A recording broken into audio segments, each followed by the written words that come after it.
ಮಾಹಿತಿ ಬಂದಿದೆ ಬಿಜೆಪಿ ಎರಡು ಗೆಲ್ಲುತ್ತೆ ಅಂತ ಹೇಳಿದ್ರೆ ವಿಜೇಂದ್ರ ಅವರು. ಬಿಜೆಪಿ ಎರಡು ಕಡೆ ಗೆಲ್ಲುತ್ತೆ ಇಂಟೆಲಿಜೆನ್ಸ್ ಸೋಲ್ತೀವಿ ಅಂತ ಹೇಳ್ತಾರ, ಸೋಲ್ತೀವಿ ಅಂತ ಹೇಳ್ತಾರ ಅವರು. ಅಂತ ಹೇಳ್ತಾರೆ ಸರ್ ಎರಡು ಕ್ಷೇತ್ರ. ಈಗ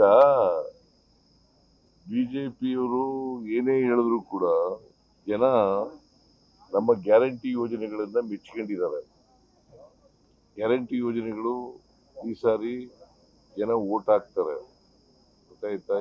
ಅವರು ಸಂವಿಧಾನ ವಿರೋಧಿಗಳು, ಬಡವರ ವಿರೋಧಿಗಳು, ದಲಿತರ ವಿರೋಧಿಗಳು. ಹೆಂಗೆ ಅವ್ರಿಗೆ ವೋಟ್ ಹಾಕ್ತಾರೆ? ಮಹಿಳೆಯರ ವಿರೋಧಿಗಳು. ಗ್ಯಾರಂಟಿಗಳು ಬಿಟ್ಟರೆ ಬೇರೆ ಏನಿಲ್ಲ ಅವರಿಗೆ ವೋಟ್ ಕೇಳೋದಕ್ಕೆ. ಅವ್ರಿಗೇನಿದೆ? ಅವ್ರು ಯಾವ ಆಧಾರದ ಮೇಲೆ ವೋಟ್ ಕೇಳ್ತಾ ಇದ್ದಾರೆ? ಯಾವ ಆಧಾರದ ಮೇಲೆ ವೋಟ್ ಕೇಳ್ತಾ ಇದ್ದಾರೆ? ಆಯ್ತಪ್ಪ, ನಮಗೆ ಅವ್ರಿಗೆ ಹೇಳ್ತಾರೆ, ಅವ್ರಿಗೆ ಏನ್ ಹೇಳ್ತಾರೆ? 9 ವರ್ಷ ಸರ್ಕಾರ ಮಾಡಿದ್ದಾರೆ ಕರ್ನಾಟಕದಲ್ಲಿ. 9 ವರ್ಷ ಸರ್ಕಾರ ಮಾಡಿದ್ದಾರೆ. ಏನ್ ಮಾಡಿದೀವಿ ಅಂತ ಹೇಳ್ತಾರೆ ಕರ್ನಾಟಕದಲ್ಲಿ?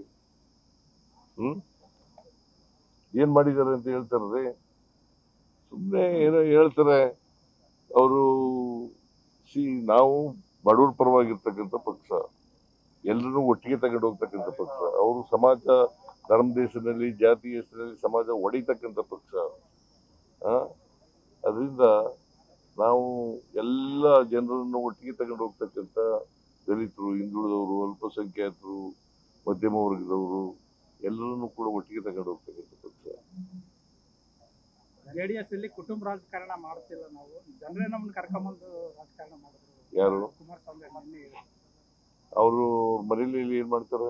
ಕುಟುಂಬ ರಾಜಕಾರಣ ಮಾಡಿ ಅವ್ರನ್ನ ಜನಗಳೇ ಕರ್ಕೊಂಡ್ಬಂದು ಆಯ್ಕೆ ಮಾಡಿದ್ರು. ಹೇಳಿ, ಮತ್ತೆ ಯಾಕೆ ಸೋಲ್ಸಿದ್ರು?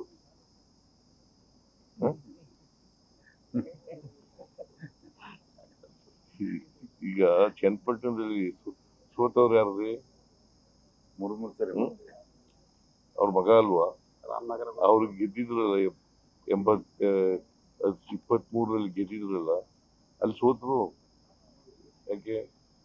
ಜನ ಕರ್ಕೊಂಡ್ ಬಂದಿದ್ರು ಅವ್ರಿಗೆ. 22,000 ಅಂತರದಿಂದ ಗೆದ್ದದು ನಮ್ಮ ಅಭ್ಯರ್ಥಿ. 22,000 ಅಂತರದಿಂದ ಗೆದ್ದದು.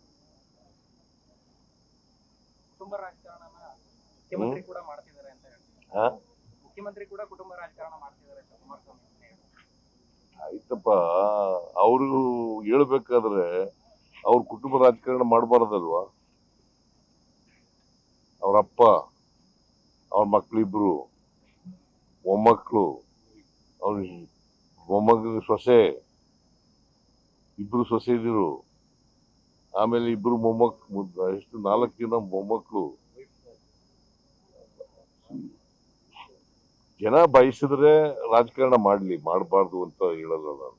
ಜನ ಬಯಸಿದ್ರೆ ಪ್ರಜಾಪ್ರಭುತ್ವ ಇದು, ಜನ ಬಯಸಿದ್ರೆ ರಾಜಕಾರಣ ಮಾಡ್ಲಿ.